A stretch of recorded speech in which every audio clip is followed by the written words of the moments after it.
Hey guys, welcome to Mr. Smith's Kitchen. I'm Brian, Mr. Smith Kitchen, as always. Today I thought we would do for dinner a carne asada, which is basically just a really flavorful thin strip steak that we'll end up dicing up. Traditionally used with skirt steak, but if you can't find skirt steak, there's all alternatives.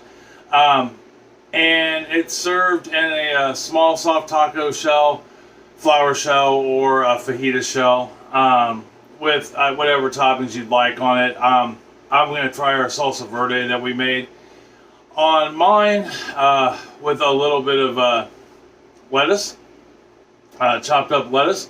I think it's going to taste good. Maybe some tomatoes. I haven't decided yet. I've been doing a lot with tomatoes lately in the not YouTube world. So we'll see. But anyhow, if you're new to my channel, welcome. I'm glad you stopped by. I hope you get something out of my channel. If you're returning to my channel, you're a glutton for punishment, but thank you. I adore you more than you will know. Don't forget to hit the subscribe button right below me. Right next to it is the notification bell that will let you know when my videos come out. I'm pretty religious about Wednesdays and Thursdays, but lately, starting last week, started putting out some bonus videos on canning and processing different things, mostly tomatoes at the moment. Then we'll move into other stuff after tomato season is done. And yeah, I mean, and Thursdays we bake. We do a baked good every Thursday. I almost try to do something that I've never done before on my channel, just so that way you can see if I can do it, you can do it too. Because I am by no means a professional at this. I do manage a restaurant, but that's about as far as it goes. I don't have a degree in anything as far as food or culinary or any of that. I just like to cook. I like to bake. I like to grow things in the garden. So, I want to bring you and future generations of my family along for the ride. Thumbs up, thumbs down, please. They tell me a couple things. Well, they do a couple things. They tell me how I'm doing, whether you like me or you like the video, or you don't like the video, or you're just being a jerk and trolling me. But it also gets us out in the algorithm for YouTube, which helps us to grow our neighborhood. I mean, we are all about being good neighbors here and having a nice community where you can feel safe, while we're together, or all the time, for that matter. But the important thing is we're trying to grow the community. Comments always welcome. Just be respectful. We've got all age groups, backgrounds, ethnicities, and we are not very tolerable of outright rude comments. It's okay to disagree. Just think before you type. Or you won't be around very long in our neighborhood. That's just what it comes down to. Now, I've not had anybody ever say anything bad, and I hope it stays that way even when this channel finally grows to a bazillion people and we're getting millions of comments. I do read all the comments. I try to comment or at least heart everything that that comes across the board. So, that being said, let's get down to the counter, and because we got to marinate the meat for about 6 to 8 hours is what I'm gathering. It's kind of an all-day gig. So I want to go ahead and get started on that. So let's go ahead and get down to the counter. We're going to put about 9 ingredients in a bowl, throw the meat in with it, and get to cooking. All right? Hold on for me 1 second. All right. So, things we'll need for this, at least a bowl. I mean, that's pretty much it. And you do have some options on how you cook this. Today we're going to do it on a grill. You can do it in a cast iron skillet or a non-stick skillet. For that matter, you could bake it in your oven. I would like to thank my friend Brian, who sent me this recipe via a YouTube video. I mean, there's a million YouTube videos on this particular recipe, but this looks really good. Now, I did add a couple extra spices to it that I thought that we would like at our house, but it's essentially the recipe he uses. So, first thing we're going to need in there put in our bowl, is some cilantro. Now, when you go to buy cilantro at the grocery store, it comes in a bushel, with a little wrap around it, and usually a tag that is what they scan it with. You're going to use the entire thing, so you'll just cut it off right above pretty much where that wrap is, and you're going to chop it up. Just like that. We're going to give it a good fine chop. And to this, we're going to add, we're going to add some garlic. It calls for 3 cloves. I've got a couple small cloves and a couple big cloves. And I'm going to do it the way I used to do it all the time. Now, if you have the time to mince it up, great. But I'm here to tell you, this garlic press is a lifesaver. So I'm going to go ahead and get the garlic in here. Okay, we got our garlic in here, just like so. Get it off the top there. Get it out of the inside of the press. Now with the marinade, I mean, it's okay if the garlic's not, perfectly minced. It's a marinade. We're not going to use it for anything more than a marinade, but no, it'll stick to the steak even when we grill it. We're going to do ours on the grill today. So we got our garlic in there, and then we're going to follow that up with a half a cup of olive oil, a good olive oil. Not anything cheap. Lesson on olive oil: look at the label, buy the ingredients, and you want to make sure you try to get an olive oil that's not, the olives haven't come from like 12 different places. A good olive oil, the olive should have only come from one place. And after we get our olive oil in there, we are going to add 1 tablespoon of cumin.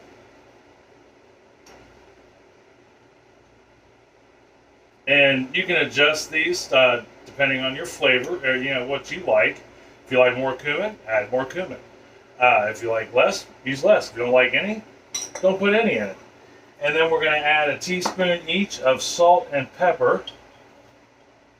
But remember, this is a marinade, so you kind of want to exaggerate the flavors a little.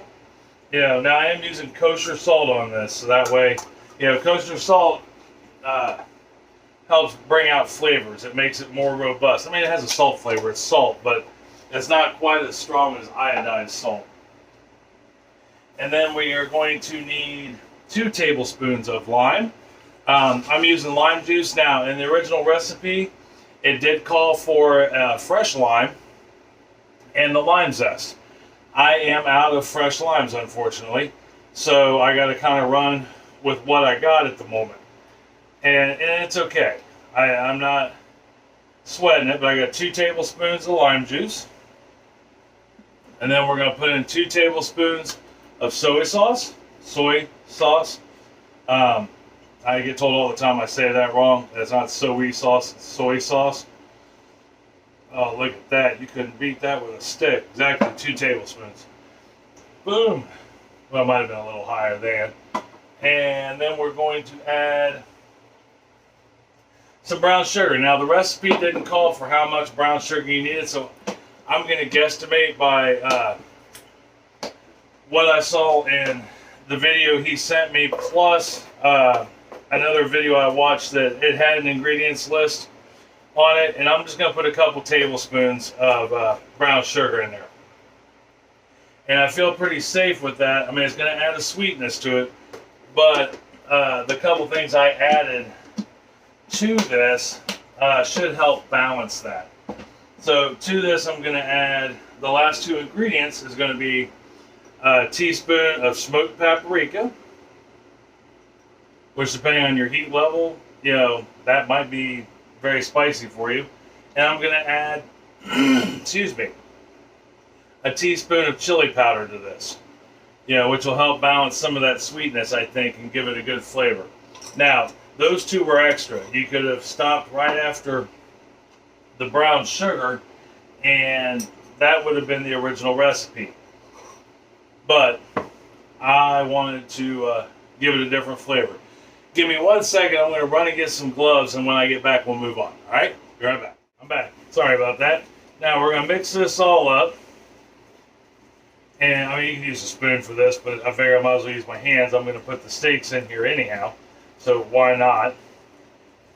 And now, the recipe calls for a couple pounds of skirt steak. 2 to 4 pounds of skirt steak. Skirt steak in my town seems to be a little hard to find. So you can use round steak, just cut it up, or just, grab a couple round steaks and use those. I am using a Milanese, I believe is what it's called, and it's just a thinly cut hot roast, I believe.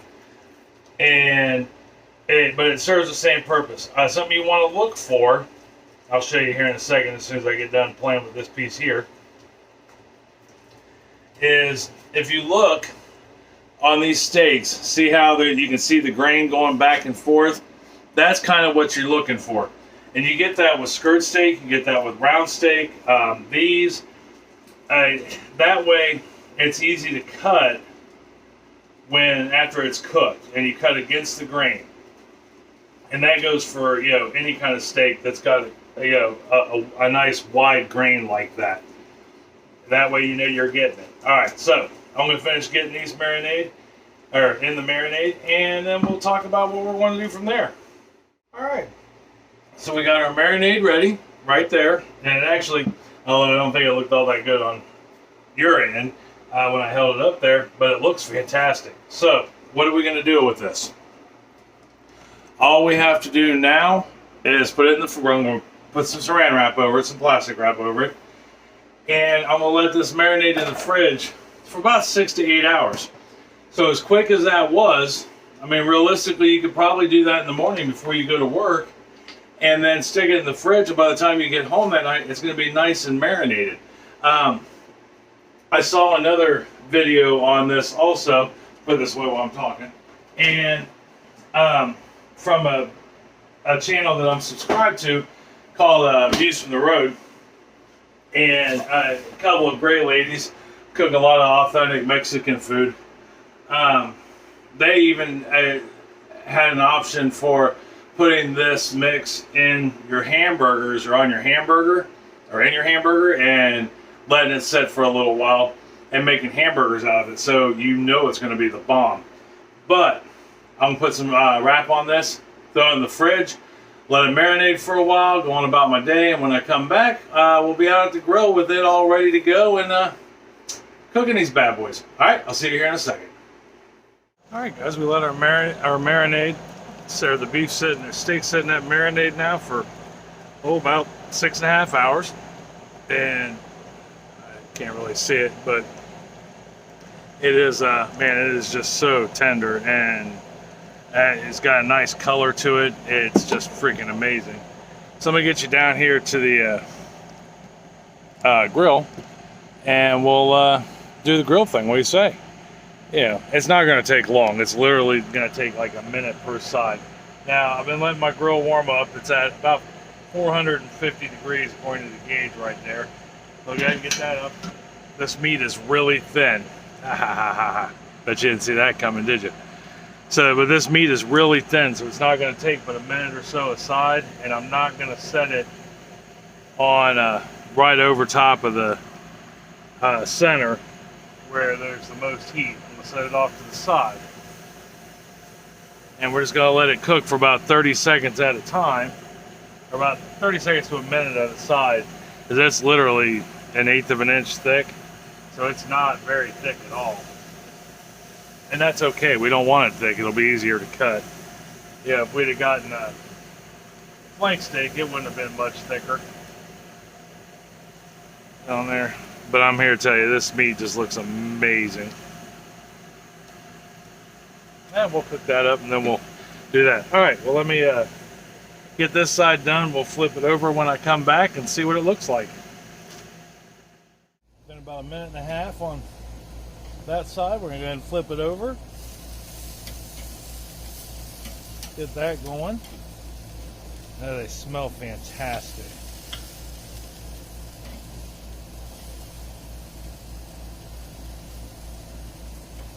Juice is pouring off of them everywhere. Very nice. All right, I'm gonna let those cook for another minute or so on this side, and then we will get them off the grill, bring them inside, and cut them up. That way we can eat. All right, I'll see you back inside. So we're back in the kitchen. All we got left to do is cut this steak up. We're just gonna cut it into small pieces. Nice thin, bite-sized, manageable pieces, just like such, and then we'll be able to serve. So let me get you don't want big, you want nice thin strips. Remember, these are going on small, soft shells, basically fajita shells. So we'll go ahead and get these cut up. And then when I get done getting all this cut up, we'll try some. All right, we'll get it plated up and try a couple bites. All right, I'll see you here in just a second. All right, so we got meat all chopped up. There's what we look like right there. I think it looks fabulous myself.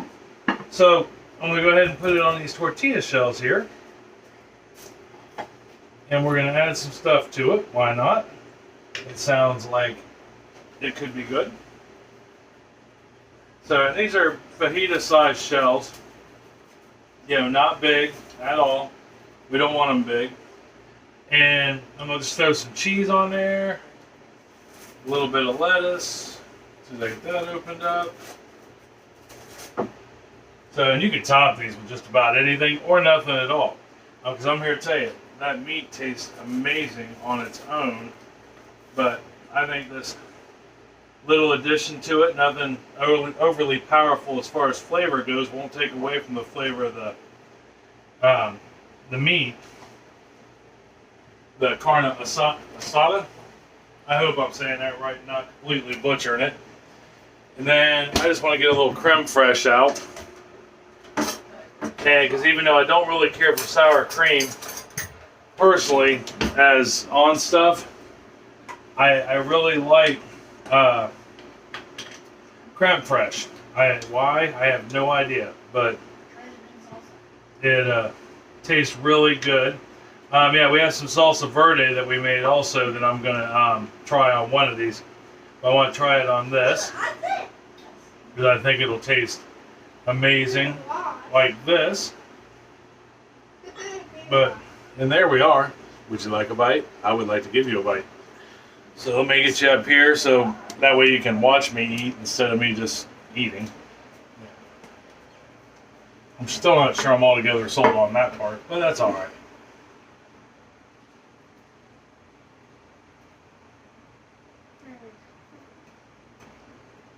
Yeah. Okay. That's very good. Yes, it is.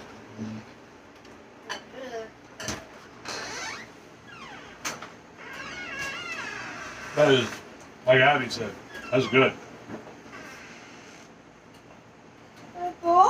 Thank you, Brian, for giving me this recipe because that is awesome.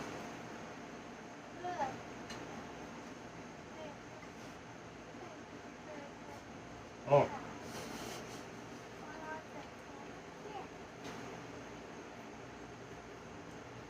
Yeah.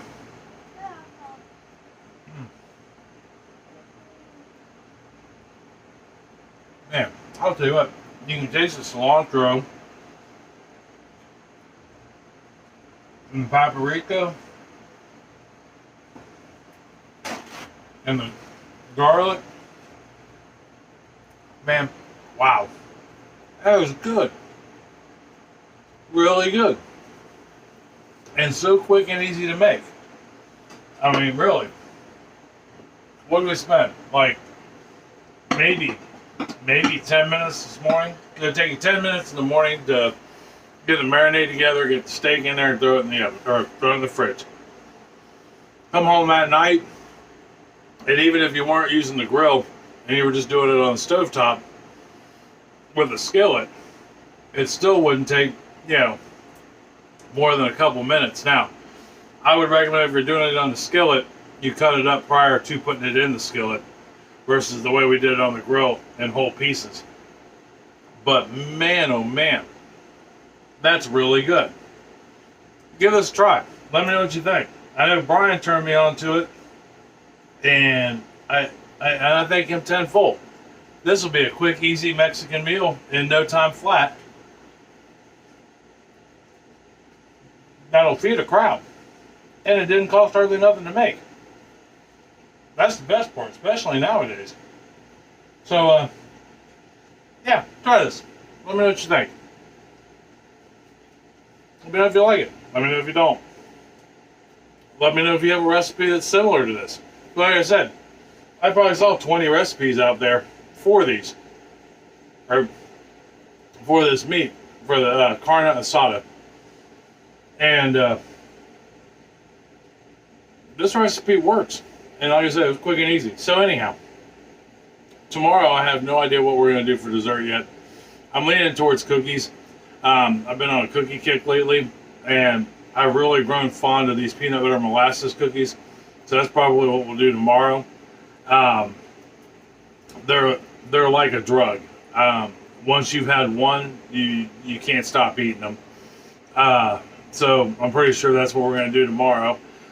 I also have a extra video coming out this weekend on making and canning salsa. This salsa recipe is to die for. We've made it every year for probably the last 10 years, and it never seems to last no matter how many pint jars we make up of it. Last year we made 48 of them and they were gone in a couple of months. And this year I've got 24 of them in already, and I don't know how long they're going to last. We are definitely going to keep the tortilla chip industry in business. Plus it works well in meals.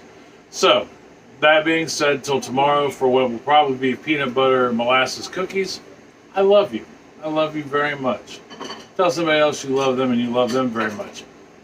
Make them some of this carne asada, and they'll, I know, because I'm not sure how to pronounce it. I'm sorry. But anyhow, they'll know you love them, hands down. And they'll feel it in every bite. All right? I'll talk to you. I'll see you tomorrow. Talk to you later. Love you. Bye.